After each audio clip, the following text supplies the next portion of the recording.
The marine fish require a high dietary protein level for muscle building and energy production. The protein in fish feed represents a high-cost component, that sparing this protein from an energy production will reduce the feed cost. Fat provides a highest amount of energy compared to the protein and carbohydrate.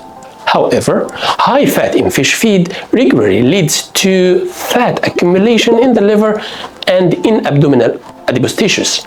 Such fatty liver decreases growth rate and fillet quality. Carbohydrate is a cheap feed material providing fish with an energy in addition to improve feed stability in culture water. This carbohydrate could be generally in two forms: sugars or fibers. Sugars are easily to be digested and absorbed. In short time, they reach the bloodstream in a big quantity. On the other hand, fibers can only be digested by the intestinal bacteria, and after a long time, their sugars will reach the bloodstream. This time difference between sugars and fibers strongly affects the fish growth. The high sugar, which it could be any kind of starch, will increase the insulin resistance and which decreasing the energy production from sugars, in addition to decreasing the fat breakdown for energy production, and subsequently increases fat accumulation in liver. But the fiber slowly delivers their sugar to the bloodstream and increase intestinal bacteria count with their beneficial effect on growth. Fiber level is very important issue. That very high fiber in fish feed also can decrease the growth rate because the fiber will increase the bacterial count so much.